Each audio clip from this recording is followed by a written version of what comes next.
kepada kiai-kiai kita, kepada guru-guru kita yang telah membimbing kita, mengajari kita berbagai macam ilmu, dan khusus kita hadiahkan kepada muallif kitab Arba'in Nawawi, yaitu Imam Nawawi.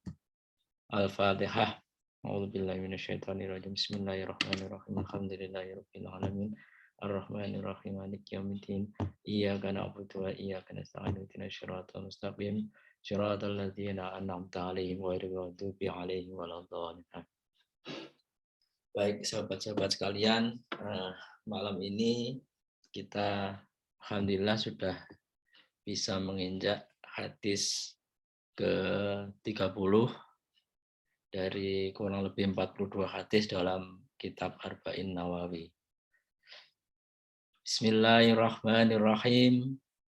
Al-haditsu utawi iki ku hadis at-talatsuna kang kaping 30. Ini temanya al-iltizamu bi hududis syar'i. Jadi konsisten menegakkan syariat seperti itu. An Abi Tha'labah, diriwayatake saking Abi Tha'labah Al-Khushanni Jurthum ibni Nashir radhiyallahu anhu. An Rasulillah, saking Kanjeng Rasul Muhammad sallallahu alaihi wasallam, qala dawuh sapa Kanjeng Rasul. Innallaha sak temene Gusti Allah azza wa jalla iku farada merdoake sapa Allah faraida ing pira-pira fardu fala tudayyi'uha mongko aja niat-niatake sapa sira kabeh ing faraid.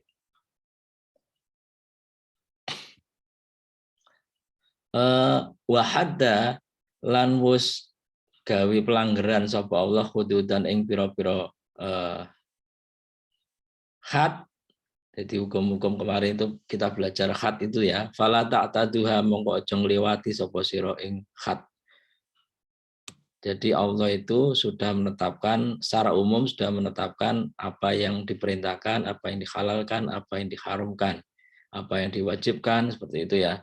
Rasul juga menetapkan apa yang disunahkan, maka itu lakukan. Seperti itu lakukan. Jadi kemarin kita sudah belajar bahwa mana hidukum fastanibuh, kan ada itu. Jadi kalau larangan itu sifatnya harus dijauhi secara total, nggak ada alasan. Walaupun nanti perkembangannya ada kondisi darurat dan sebagainya. Kemudian wa ma'amartukum fa'malu mastata'tum. Kalau ada perintah dariku maka lakukan semampumu. Nah itu, ini senada dengan itu. Wa harrama lan ngaromake sapa Allah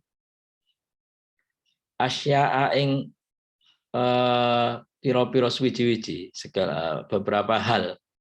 Falatan tahikuha mongko aja nglakoni sapa sira kabeh ing asya mau. Jadi ada yang diperintahkan, ada yang diharamkan. Wasakata lan meneng sapa Allah an asya'a saking pira-pira suwi-wiji rahmatan hale dadi rahmat lakum maring sira kabeh ghairon nisyanin hale tanpa lali. Jadi nek Gusti Allah itu gak menentukan hukumnya itu aja diarani iku lali, paling gak ngatur itu. Ya itu berarti rahmat buat kalian. Ya.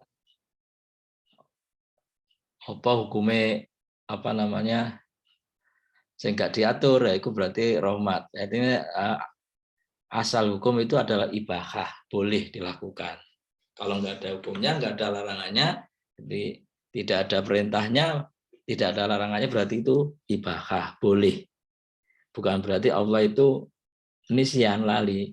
Falatab hasu mongko cuma khas sapa sira kabeh anha saking mengkono-mengkono asya. Ojo dibahas hukume. Entek bahas tahlilan nek sampean padahal hukume sono, gak ono larangan. bahas apa mana? Bahas Jumat berkah, hukumnya piye lah apa dibahas kalau hukum yang jelas untuk. Nah, seperti itu. Ini senada dengan hadis yang pernah kita pelajari kemarin yang saya bacakan tadi. Jadi apa yang diperintah lakukan, apa yang dilarang tinggalkan, terus kemudian jangan banyak menanyakan hal yang tidak perlu. Ini kok nasibnya kayak Bani Israel. Bani Israel yang disuruh untuk menyembelih sapi itu. Tapi kemudian banyak pertanyaan, sapi ini sing warnanya seperti apa, kuru apa lemu, lanang apa wedok dan sebagainya itu. Sehingga Bani Israel sampai-sampai hampir tidak bisa melaksanakan perintah itu. Jadi ini kalau tidak diatur berarti itu adalah ibahah. Jadi menjadi dalam usul fikih ini hadis ini menjadi landasan salah satu teori usul fikih kalau hukum asal itu adalah ibahah, boleh kalau nggak ada hukumnya. Hadisun utawi hadis iku hasanun hadis hasan rawaung riwayat ing hadis sapa Daruqutni Imam Daruqutni wa ghairulan liyane Imam Daruqutni. Lanjut al hadisu utawi hadis al hadi kang kaping 1 wa salatun lan 30. Jadi 31 hadis ke 31. Temanya az-zuhdu fid dunya wa thamratuhu. Zuhud di dunia dan buah dari zuhud tersebut. An Abil Abbasi diriwayatake saking Abil Abbas. Rupane Sahal ibni Sa'din As-Sa'idi radhiyallahu anhu qol. Ja'a sowan teko sapa rajulun walanang suci ilan nabi maring Kanjeng Nabi Muhammad sallallahu alaihi wasallam faqala moko matur sapa wong lanang mau ya Rasulullah duh Rasulullah dulani kula aturi nduduhi panjenengan ing kula mulang panjenengan ing kula nduduhaken panjenengan ing kula tunjukkanlah ya Rasul kepada saya ala amalin ing atase ngamal suci idza amiltuhu tatkalane nglakoni sapa ingsun kula nglampahi kula ing amal mau ahabbani mongko demen ing ingsun cinta ing ingsun sapa Allah Gusti Allah wa habani lan cinta ing ingsun sapa annasu menungso. Jadi laki-laki ini tanya amal apa yang membuat saya dicinta oleh Allah dan dicintai oleh manusia. Faqala mongko jawab sapa Kanjeng Nabi izhad zuhuto sira fit dunya ing dalam dunya yuhibbaka bisa yuhibbuka bisa yuhibbaka yuhibbuka mongko seneng ing sira. Kalau yuhibbuka berarti ini fi'il mudhari' ya. Kalau yuhibbaka berarti dia itu yang fi'il mudhari' yang jazm menjadi jawab dari ishad tadi. Yuhibbuka mongko seneng utawa cinta ing sira sapa Allah Gusti Allah. Washad lan zuhuto sira fima ing dalam perkara indan nasi kang ana ngersane menungso yuhibbuka mongko seneng ing sira sapa annasu menungso. Jadi temanya ini adalah tema tentang zuhud. Nah, zuhud itu apa? Zuhud itu adalah gampangannya itu adalah gak kemantil lembek dunia. Berpaling dari dunia. Kalau secara intelek itu hatinya tidak bergantung pada dunia, gak mikir kedonyan, gak kedonyan. Walaupun dia berinteraksi, kemudian bergelut dengan urusan-urusan duniawi, duniawi. Tapi kita kemarin juga urusan duniawi apa sih, kan seperti itu kan. Jadi juga kalau semuanya itu diniati ibadah itu enggak ada urusan duniawi. Nah, tapi ini tidak bergantung sama harta terhadap dunia dan sebagainya itu. Nah, itu zuhud. Jadi zuhud itu kalau dari segi bahasanya az-zuhdu itu al-i'radu anisai. Jadi berpaling dari sesuatu itu zuhud. Kalau sampean melihat suatu objek kemudian sampean memalingkan dari objek tersebut, maka sampean dikatakan itu zuhud. Nah, itu secara bahasa seperti itu. Nah, terus kemudian bagaimana kalau secara aturan fikih? Jadi kalau zuhud itu adalah akhdhu qadri darurah. Jadi mengambil secukupnya untuk memenuhi kebutuhan darurat, kebutuhan dasar kita. Nek mangan itu berarti ya gak akeh-akeh, ya secukupnya untuk menghilangkan lapar. Kalau Kanjeng Nabi kan ngajarinya kamu itu makan kalau sudah lapar dan sudahi sebelum kenyang. Itu qadri darurat. Secukupnya untuk memenuhi kebutuhan primer, gak mangan sing berlebihan. Kalau misalkan butuh kendaraan, ya kendaraannya sing secukupnya untuk memenuhi kebutuhanmu beraktivitas. Gak sampai sing bermewah-mewah. Itu syarat. Tapi ada syaratnya dari minal halal. Jadi mengambil secukupnya dari harta yang halal, dari makanan yang halal. Yang itu ada catatan lagi yang mutayakun halalnya. Halalnya itu sudah yakin halal, bukan subhat. Ya, itu kalau syarat. Jadi mengambil secukupnya dari sesuatu yang benar-benar halal untuk mencukupi kebutuhan primer kita, darurat. Itu namanya zuhud. Kalau berlebih dari itu bukan lagi zuhud. Nah, kemudian ada banyak sih definisi apa yang menjelaskan soal zuhud ini selain yang tadi. Jadi zuhud itu adalah ketika, jadi ini saya ambil dari definisi dari Imam Ahmad bin Hambal. Misalkan zuhud itu bukan berarti laisa zuhada fid dunya bitahrimil halal wala idaatil mal. Jadi zuhud itu bukan berarti mengharamkan yang halal atau antipati terhadap harta, ya. Tetapi zuhud itu adalah zuhud di dunia itu ketika hati kita itu lebih terikat kepada Allah daripada apa yang kita miliki. Jadi lebih kumandel bahasa Jawa ya. Lebih kumandel kepada Allah daripada pada harta yang kita miliki. Jadi kalau misalkan kita dapat musibah gitu ya, musibah kehilangan harta kita atau kehilangan anak kita, maka kita itu tidak dalam hati kita ya tidak merasa kehilangan sing nemen-nemen, sedih sing nemen-nemen. Karena ketika kita zuhud maka kita benar-benar yakin bahwa memang ini yang terbaik menurut Allah. Jadi lebih kumandel, lebih terikat pada Allah daripada pada dunianya. Tadi itu ya istilah ada 3 aspek tadi. Terus kemudian ketika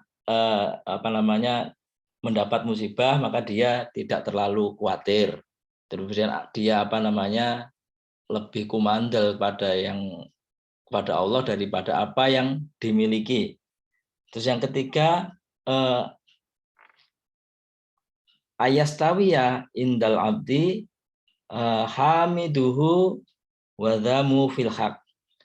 orang yang zuhud itu gak kacek baginya antara orang yang memujinya atau orang yang mencelanya. Jadi kalau sampai niku seneng dipuji, terus kemudian kalau dicela orang gelo, nah itu berarti sampean belum zuhud. Ngono ae, itu ciri-ciri zuhud. Terus kemudian ada beberapa statement dari ulama yang menyatakan mendefinisikan zuhud ini. Misalkan yang disampaikan oleh Wahab bin Warod, misalkan zuhud di dunia itu ketika kita tidak berputus asa kalau target kita tidak tercapai. Nah, azuhdu fid dunya alla ta'sa alama fataminha. Kalau kita tidak mendapatkan sesuatu yang kita inginkan, itu maka kita tidak berputus asa. Terus kemudian wala tafrah bima ataka minha. Dan tidak bergembira yang berlebihan, tidak bergembira kalau kita memperoleh sesuatu. Jadi tenang, flat lah orang zuhud itu. Jadi tidak susah, tidak menyesali masa lalu, tidak mencemaskan masa depan. Itu orang yang zuhud. Nah. Terus kemudian zuhud, jadi beberapa ulama itu membagi zuhud itu menjadi setidaknya 3. Setidaknya pertama, zuhud dalam hal tauhid. Jadi zuhud itu berarti ketika kita meninggalkan syirik, ya, jadi tidak mensekutukan Allah dengan sesuatu yang lain, itu zuhud. Terus kemudian zuhud terhadap sesuatu yang haram. Nah, terus kemudian zuhud terhadap yang halal. Nah, ya ini yang 1, yang 2 ini zuhud yang wajib. Nah, zuhud yang angel kan zuhud terhadap yang halal seperti itu ya. Zuhud yang halal. Nah, itu tadi. Jadi zuhud itu bukan berarti ya ada sih yang zuhud, orang zuhud itu menjauhi dunia dan sebagainya. Tapi intinya zuhud itu tidak kumantil dengan dunia. Apa gunanya misalkan kita nyepi atau menjauhi dari dunia tapi pikirannya ning dunia wae. Mikirno dunia, mikirno harta benda, mikirno yang lain. Itu tentang zuhud. Nah,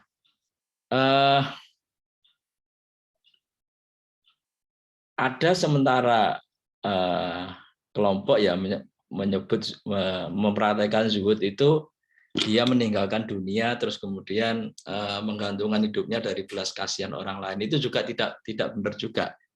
Tidak benar juga. Para ulama juga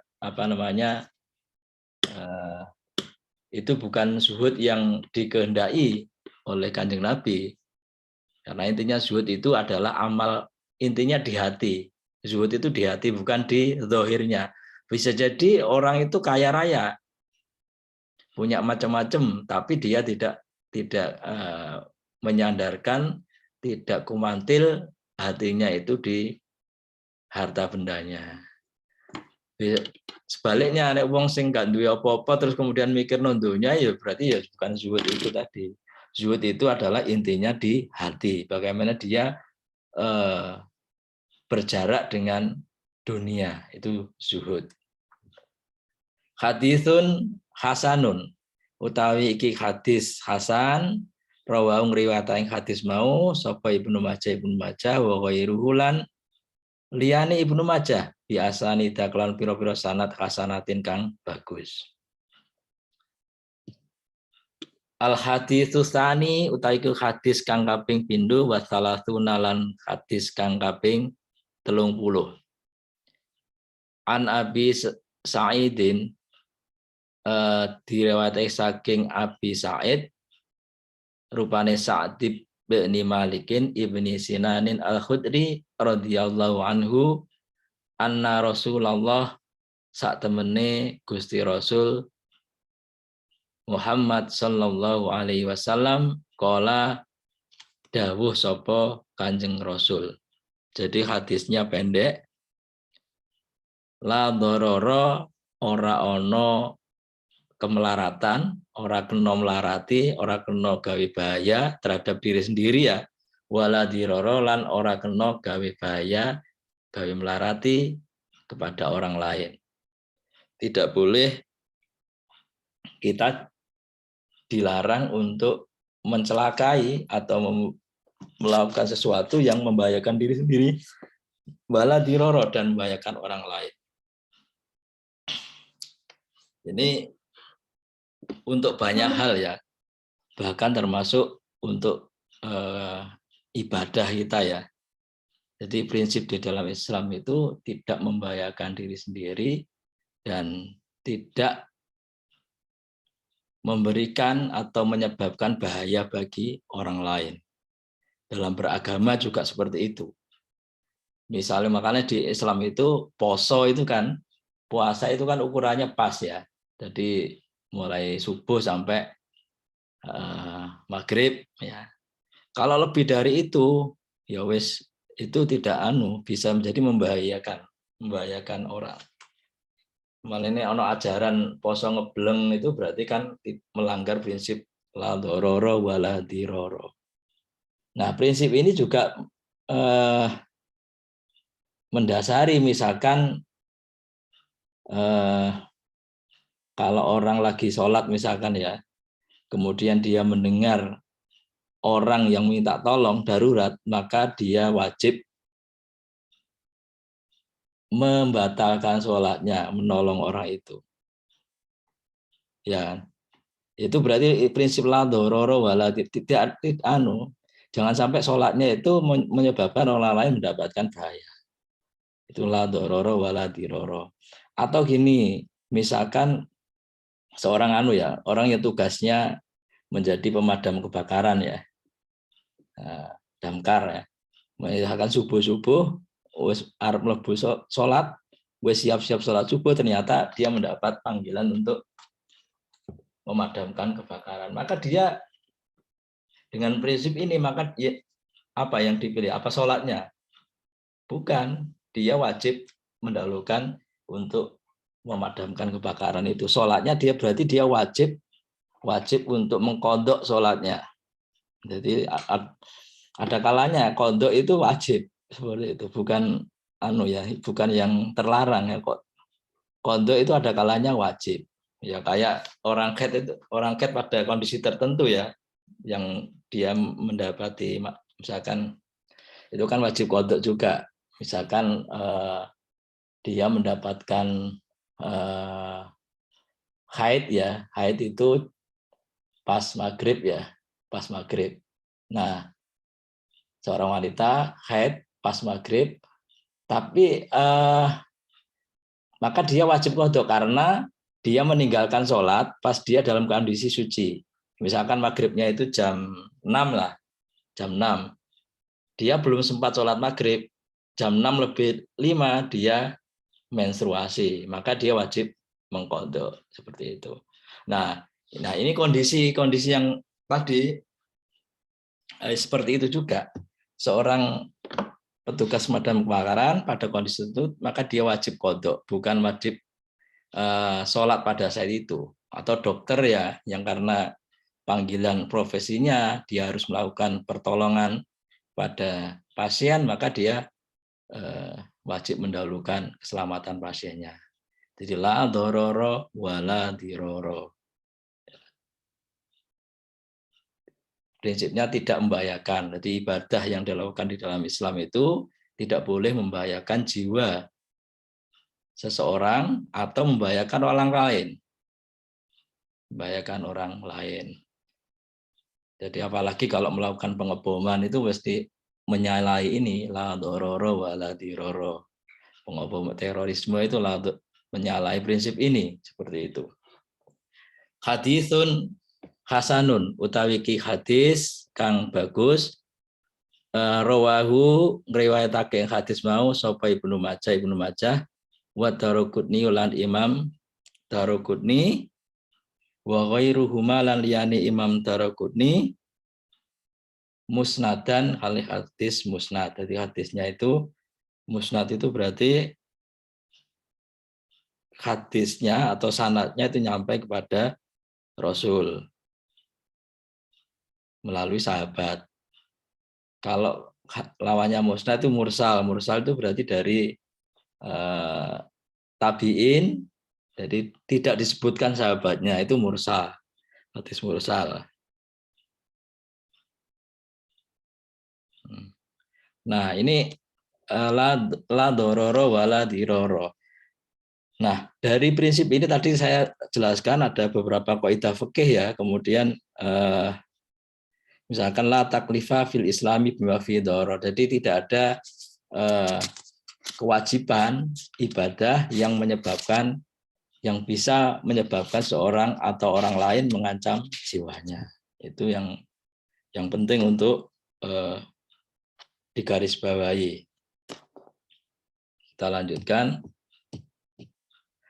Warawahu lan ngriwayatake ing hadis mau sapa Malikun Imam Malik rahimahullahu taala fil Muwatta dalam kitab Muwatta. An Amrin saking Amar ibni Yahya an Nabi saking bapak Amar anin Nabi saking Kanjeng Nabi sallallahu alaihi wasallam mursalan. Nah, ini mursal. Jadi mursal itu berarti hadis tadi itu diriwayatkan oleh tabi'in tapi sahabatnya tidak disebutkan. Jadi langsung dari tabi'in disebutkan dari Nabi ya. Berarti sahabatnya tidak disebutkan. Namanya itu hadis mursal. Fa'asqata mongko terputus apa hadis mau Aba Sa'idin ing Aba Sa'id. Jadi enggak sampai ke level tobaqat sahabat.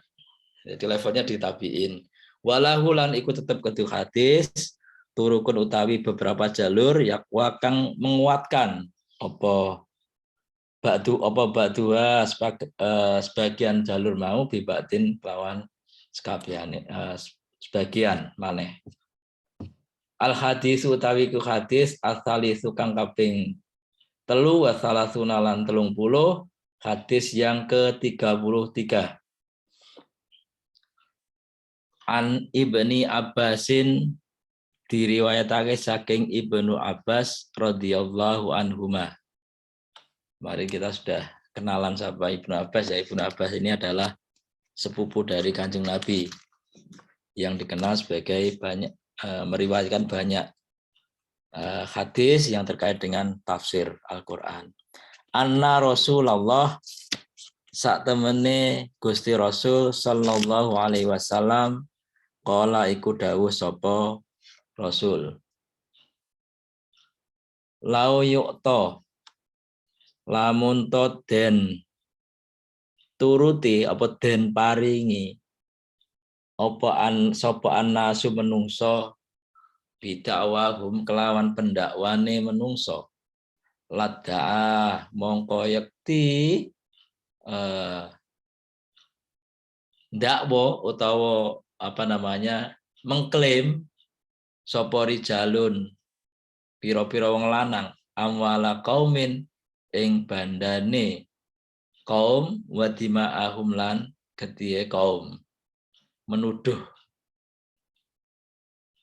lakinil bayyinatu tetapi ini utawi bukti iku alal muddai wajib ngatasi wong kang nuduh wa yaminu utawi sumpah iku alaman wajib ngatasi wong angkara kang ngingkari sapa man ing tuduhan mau.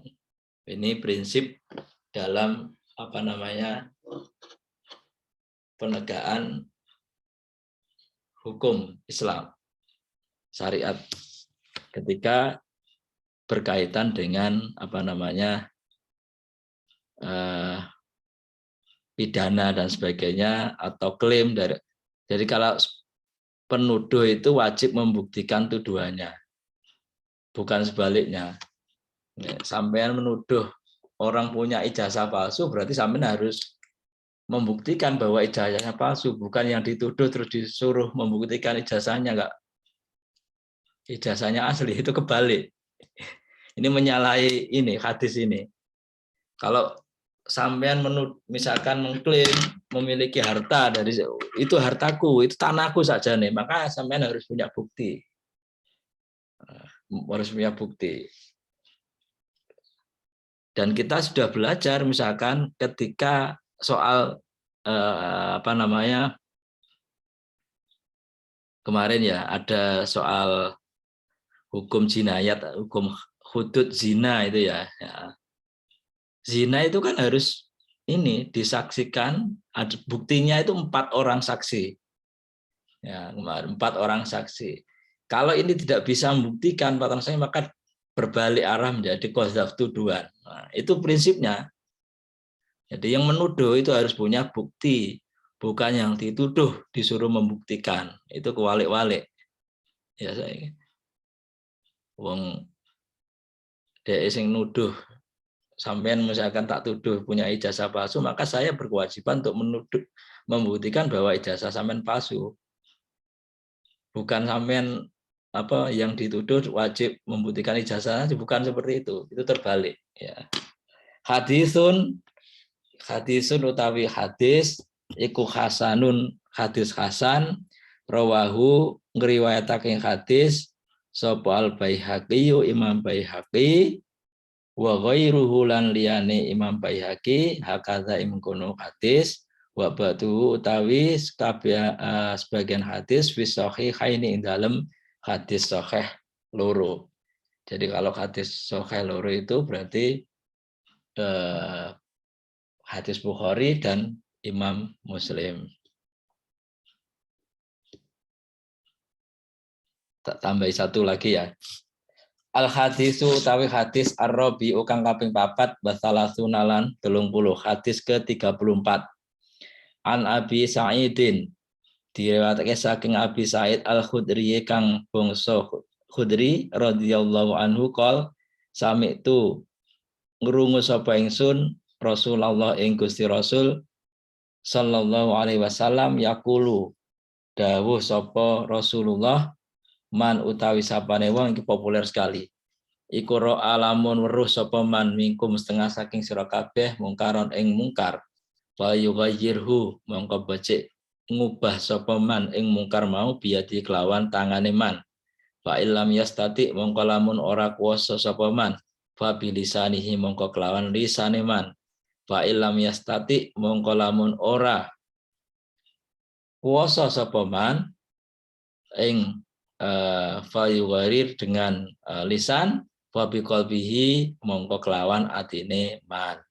Wa dzalika utai mengkono fa biqalbihi iku aful imani, luweh lemahe iman. Iman terlemah itu adalah dengan hati.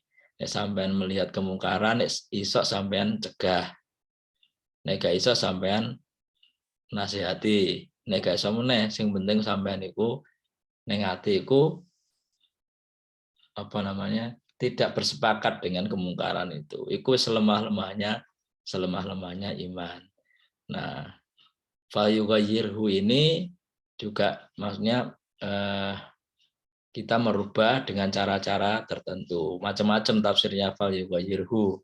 Bukan berarti misalkan dengan cara kekerasan dan sebagainya. Tidak, tapi bisa juga kita melakukan perubahan sistem dan sebagainya. Kalau kita sedang punya otoritas untuk itu, kita punya kekuasaan itu, maka kita fa yughayyirhu biyadihi. Kalau tidak bisa, fa illam yastati fa bilisanihi.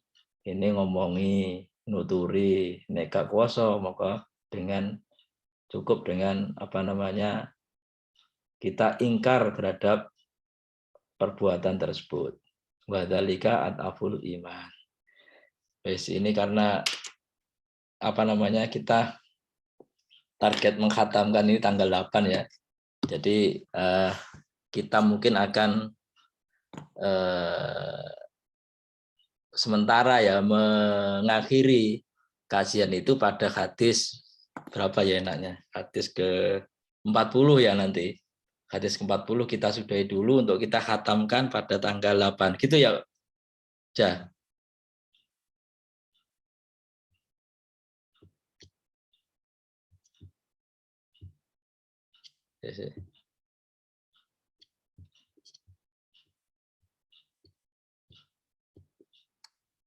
Jadi kita sampai malam ini sampai hadis ke-34 dan kita lanjut sampai nanti sampai hadis ke-40 untuk kita khatamkan pada tanggal 8 April hari Sabtu besok, katanya ada khataman Arba'in Nawawi. Al-Fatihah. A'udzubillahi minasyaitonir rajim. Bismillahirrahmanirrahim. Maliki yaumiddin. Iyyaka na'budu wa iyyaka nasta'in. Ihdinas siratal mustaqim. Siratal ladzina an'amta 'alaihim ghairil maghdubi 'alaihim waladdallin. Demikian sahabat-sahabat sekalian, ngaji kita untuk malam ini. Kita lanjut besok. Kemudian kita khatamkan tanggal 8 April. Terima kasih. Assalamualaikum warahmatullahi wabarakatuh.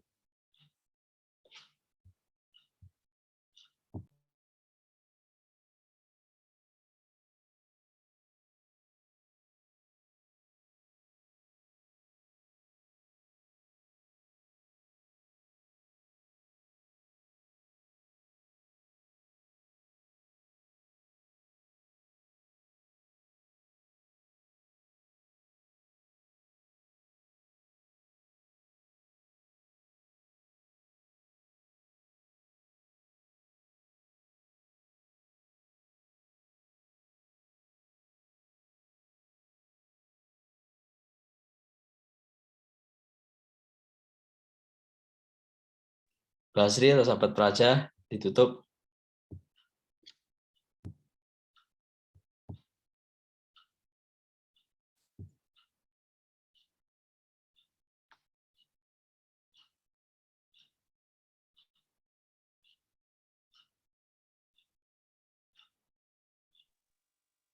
Ora ono kabeh wong ya. Ya wis. Kita tutup dulu ya. Ya. Soalnya targetnya dikhatamkan tanggal 8. Ya berarti nanti sampai 40 kita akhiri dulu. Terus hadis 41, 42 kita khatamkan tanggal 8. Terima kasih sahabat-sahabat sekalian. Assalamualaikum warahmatullahi wabarakatuh. Waalaikumsalam warahmatullahi wabarakatuh.